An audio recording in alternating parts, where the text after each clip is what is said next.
Welcome back, Guardians, to another Destiny video, and the first of a couple of videos that I'm going to be uploading today. I wanted to talk about exotic adept primary weapons. Now, I made a video yesterday talking about the fatebringer and whether or not they'd bring it back as an exotic, and it turns out there are going to be two versions of the fatebringer specifically, as well as a lot of other weapons, which I'll talk about in just a second. But the fatebringer itself, you will get a normal fatebringer from the raid, and it will drop without any sort of damage or burn on the weapon. And in the weekly featured raid, you get a chance of getting the exotic drops, or at least that's how I heard it when they spoke about it on the stream. So there are two versions of every primary from every single raid. In the Vault of Glass, you will see fatebringer with a normal version and an exotic adept version, and that exotic adept version will have the arc burn on it.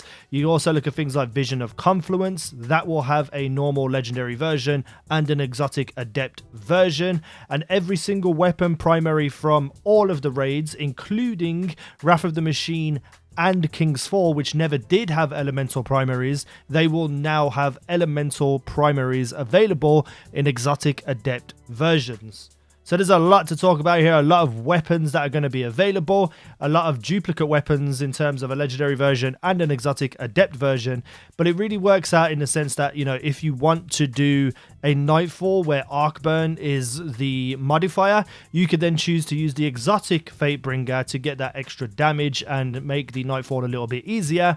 But when you go into PvP, you don't really need that elemental damage, so you can save your exotic slot and put on the normal fatebringer if you wish to use it, and then have your heavy weapon be, I don't know, so like the Truth or the Galahorn, so you have an exotic slot available without having to just ruin the game. There's going to be a lot of stuff available to us and a lot of armors as well, which I'm going to talk about in another video.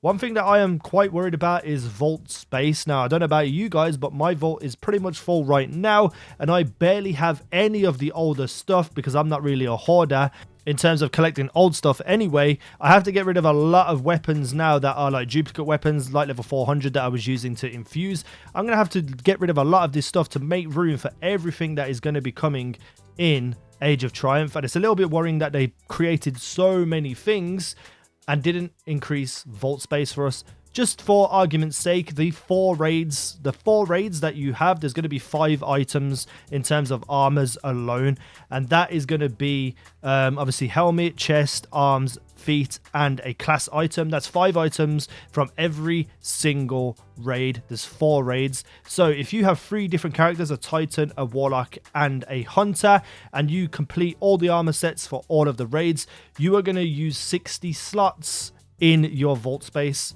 On top of that, there is the Age of Triumph Moments Triumph set, which will add another 15 slots.